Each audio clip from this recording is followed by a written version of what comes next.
gotta put on a show. Right here looking. Dante's Boxing Nation. What about Kell Brook? Kell Brook? He said 157 he'll fight you. I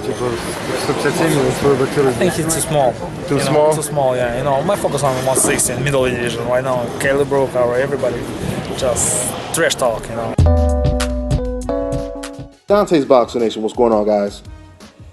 You know, it's one thing when boxing fans and the media are suggesting that this is a huge mismatch and they're criticizing a certain fight. But when you have the actual favorite who himself is admitting that this is a hell of a mismatch, and that becomes an open and shut case. As you guys seen in the clip that I just played for you guys, Golovkin already said that he believed that Kell Brook was too small.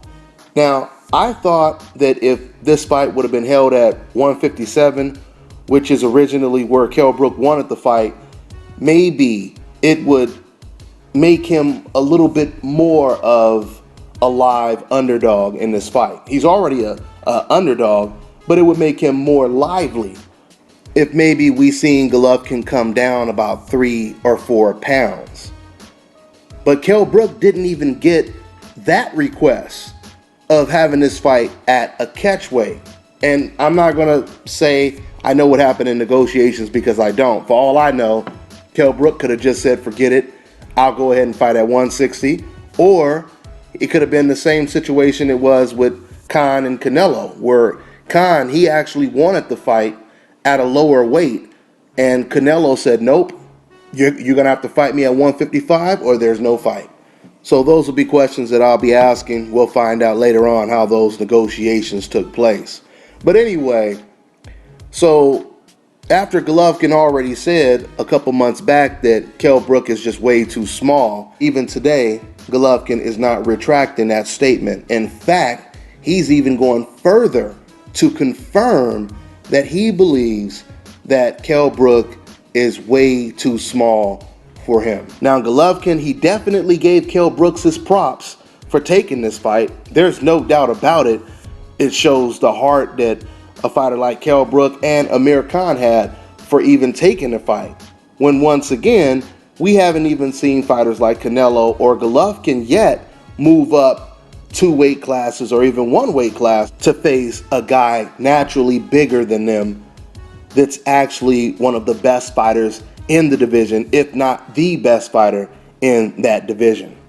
So of course Golovkin is going to show Kell Brook an enormous amount of respect for moving up 2 weight classes. Matter of fact, this is exactly what Gennady Golovkin had to say about Kell Brook stepping up 2 weight classes. Quote, I cannot say anything bad about Brook.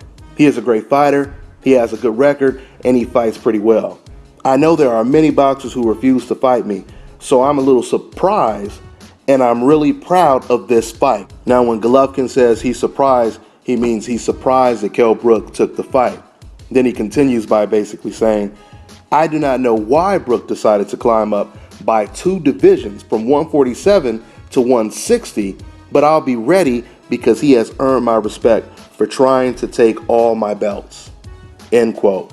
You know, that's a very honest thing for Golovkin to say. For him to say, I don't know why this man would jump up 2 weight classes to fight me at middleweight, that pretty much says it all right there. That pretty much says it all. You know, the last time a fighter moved up 2 weight classes to fight the best fighter in that division, and the underdog who moved up actually won the fight, it was when Shane Mosley moved up from lightweight to welterweight to challenge top 3 pound for pound best fighter in the world, Oscar De La Hoya. Now, one of the differences is, I will say Shane Mosley, he did actually have 1 fight at welterweight before he fought Oscar De La Hoya.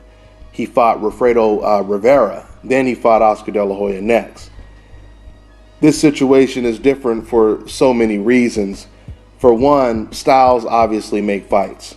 Two, Shane Mosley, he had already beat Oscar De La Hoya in the amateurs, and Shane Mosley, he was actually fighting at a higher weight class than Oscar De La Hoya in the amateurs when they went to the Olympics. Now the story is Oscar, he was fighting at the same weight before, but because he had already lost to Shane Mosley, he didn't want to possibly take a chance of losing to Shane Mosley in the trials, the Olympic trials. So therefore, he dropped down a weight class to have a better chance of securing his spot on the Olympic team. And he ended up going to the Olympics and winning a gold medal. But once again, there's a stark contrast when it comes to Mosley, De La Hoya, Kell Brook, Gennady Golovkin. When it comes to Mosley and De La Hoya, I would classify both of those fighters as boxer punchers. And Shane Mosley just happened to be a much better boxer puncher than Oscar De La Hoya.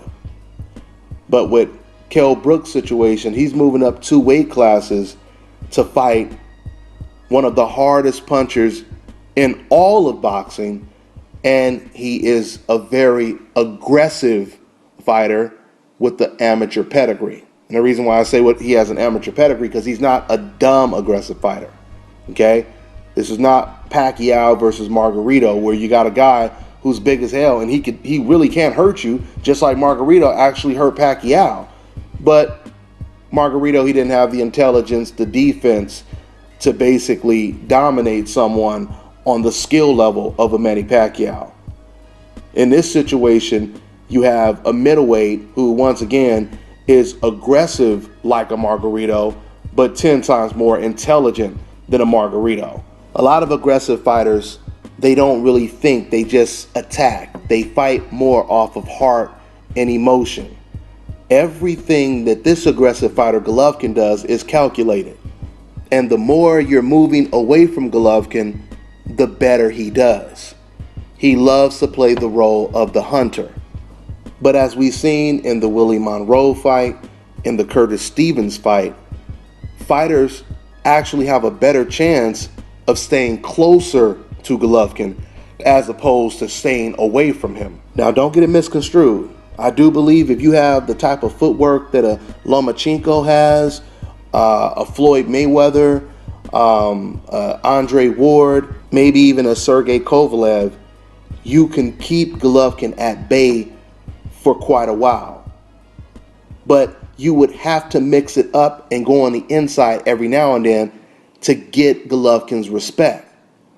And this is one of the many reasons why I believe Kell Brook will most likely get knocked out early in this fight. Honestly, I'll be surprised if this fight goes 6 rounds. Because with Kell Brook, he's not really an inside fighter. Kell Brook is really good, really technical. He has a great lead right hand. He sets you up really well with the jab. I mean, when he was fighting against Sean Porter, even though it wasn't the most entertaining fight, there were things that he was doing in the ring that was reminiscent of Floyd Mayweather. So, once again, if Kell Brook was fighting at 160 and he was a natural middleweight, or even if, let's say hypothetically, Kell Brook was bigger than Golovkin, he was at 168 and Golovkin had to move up 1 weight class to fight him, then yeah, I would probably pick Kell Brook, because then I could see him having that physical strength to where he could tie up Golovkin on the inside. I don't even know if he's going to be strong enough to tie up Golovkin on the inside. I mean, don't get me wrong, he'll be able to tie him up occasionally. But of course, if he was just physically bigger, it would just be a little bit different. So the odds are heavily against Kell Brook, but I will still say there's always obviously a possibility that Kell Brook, he can land one of those lightning right hands and catch Gennady Golovkin with something that he doesn't see. Or even a check hook, because Kell Brook, he has a real good check hook as well. But if I was forced to bet, I would have to lean towards Golovkin, of course. It's pretty difficult to have that type of disadvantage. 12 rounds with one of the hardest punchers in the entire sport. Now, this is something I will say though. I believe that if Kell Brook was moving up in weight to fight Canelo, things would be entirely different, because I would pick Kell Brook to dominate Canelo Alvarez. But Gennady Golovkin ain't no Canelo Alvarez. And there's no reason to go into detail why I believe that, because that fight ain't going to happen. But that's pretty much all I got for now, guys. I'm on to the next one. This is Bobby, and you're watching Dante's Boxing Nation.